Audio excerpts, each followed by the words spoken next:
cel puțin o dată în viață, când nu-i nimeni prin prejur, ai filozofat pe față. Hai că m-am mâncat în cur. Nu pleacă de aici. Sunt Laura și tu ești pe canalul Pacientul 2.0, iar subiectul pe care îl zgândărim azi sunt hemoroizii. Vei afla cum poți să faci rost de ei, de câte feluri sunt, ce senzații tari îți oferă, cum se numește specialitatea medicală care se ocupă de soarta lor și ce le poți face ca să te lase în pace. Într-un fel, toată lumea are hemoroizi. Exact așa cum auzi. Pentru că hemoroizii sunt parte din structura noastră anatomică a tuturor.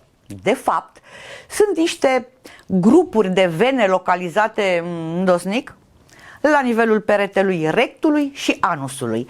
Arată ca niște săculeți și sunt plini de sânge, dar stau cu minți acolo, nu scoate niciunul capul afară până nu-l împinge nevoia. Cum să zic eu, e ca la varice. Și alea sunt niște vene normale la locul lor până când li se dau motive să se dilate. Așa și cu hemoroizii.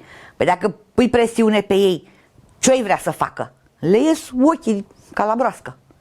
Deci, în anumite condiții, în prezența unor factori favorizanți care cresc presiunea în aceste vene, ele se umflă. Uneori atât de tare încât dau pe afară. Cam motocei de primăvară. De 4 feluri sunt hemoroizii. Interni, adică acolo înăuntru, la limita dintre rect și anus. Externi, când scot capul la lumină și se arată în preajma orificiului anal. Mixti, când ăia interni fraternizează cu ăia externi, amândoi fiind de o mamă, de o făptură și de o seamă. Prolabați, în stadiu avansat de boală hemoroidală, hemoroizii coboară odată cu defecația, ies în afara anusului, după care țuști se întorc singuri în bârlogul lor. Sau trebuie să-i reintroduci tu manual ca să nu rămână afară și să-i ia cu frig. Aceasta nu este o ficțiune. Orice asemănare cu fapte reale nu este deloc întâmplătoare. Specialiștii spun că mai mult de jumătate din persoanele cu vârste peste 50 de ani suferă de boală hemoroidală. Dacă ei au controlat, constatat și numărat, cine suntem noi să-i contrazicem? Hai mai bine să zic ce îi face pe bobocei să se umfle vâna în ei. Dacă nu-s moșteniți genetic și nici nu ești la vârsta la care instalația asta de vene dă și ea semne de îmbătrânire și uzură, atunci înseamnă că suferi de constipație. S-a înțepenit jiclorul și iese rar și greu duhul necurat. Cu cât te străduiești mai tare să scoți diavolul din tine, cu atât crește presiunea abdominală și se umflă ăia mici.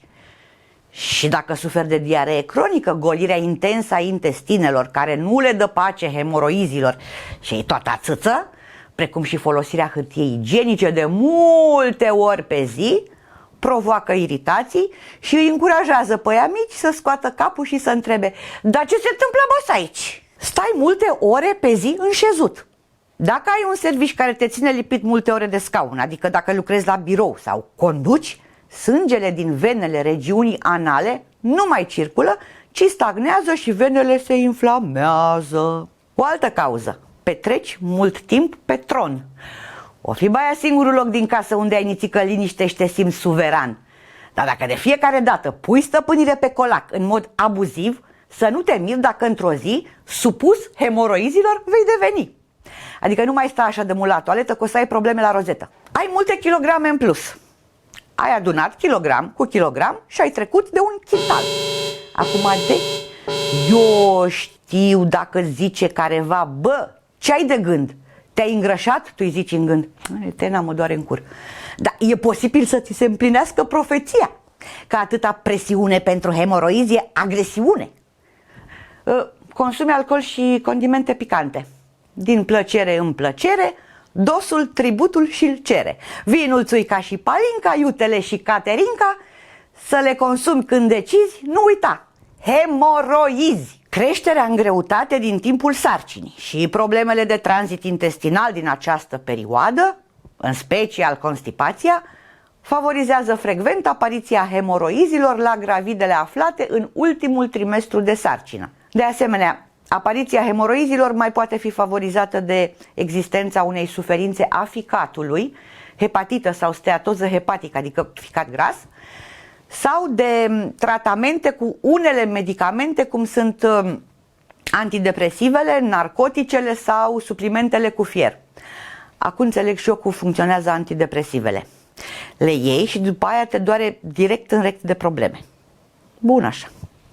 Vezi că îți lăsăm în comentarii un link către un video despre imunitate și afecțiunile ficatului.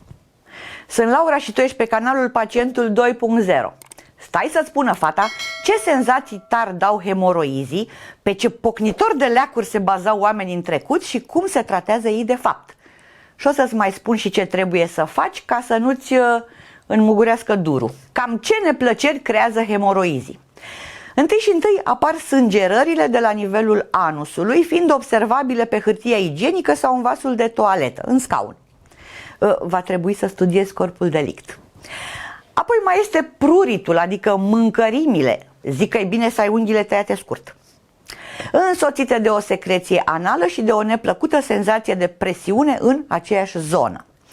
Dacă sunt hemoroizi externi, n-ai cum să te îndoiești de existența lor, că-s ieșiți la poartă bucălații, dacă mă înțelegi. Vezi că statul pe scaun o să fie cam problematic. Ai putea folosi un colac pe care să te așezi. În cazul hemoroizilor externi, când se ajunge la situații grave în care sângele din vasele hemoroidale se încheagă și inflamația este una importantă, este prezentă și durerea, mai ales după un episod de constipație, un serial de diaree sau după efort fizic intens. Ce știu este că te interesează cum să ameliorezi durerea și să reduci inflamația. Asta a interesat dintotdeauna pe toată lumea. Și de leacuri băbești nu s-a dus lipsă. Care mai de care? De exemplu, înghițirea de sâmburi de măsline dimineața pe stomacul gol. Și asta încă e subțire. Se mai practicau aplicațiile de mușdei de usturoi la poponeț sau tamponările cu cidru de mere. Firi sensibile, hemoroizii ar fi strâmbat din năsuc la alte duhori decât cele cunoscute lor.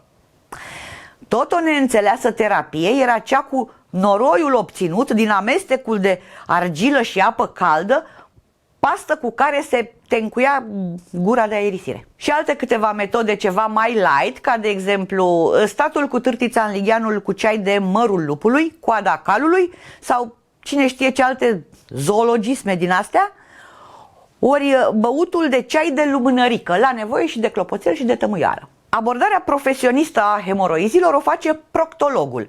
Proctologia fiind specialitatea medicală care se ocupă de tratarea bolilor canalului anal, anusului și regiunii perianale. În funcție de stadiul afecțiunii, stabilit în urma unor investigații specifice, tușeu rectal, anuscopie, rectoscopie, colonoscopie, rectosigmoidoscopie, medicul proctolog va decide conduita terapeutică personalizată.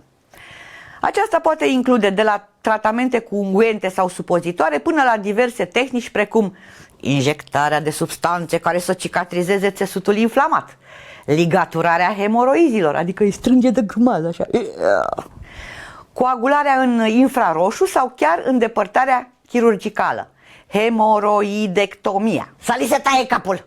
Ca să previi formarea hemoroizilor, ai grijă să incluzi în dietă alimente bogate în fibre, legume, fructe, nuci și cereale integrale, nu exagera cu mâncatul de carne, evită pe cât se poate alimentele procesate și fă zilnic nițică mișcare. În felul acesta eviți constipația și îți menții o greutate optimă. Hidratează-te bine ca să ai o digestie bună. Dacă nu bei suficientă apă, organismul o absoarbe pe cea din colon și îl lasă uscat, lucru care e mama și tata constipației. Bea apă caldă cu lămâie, pe țeavă să pârâie.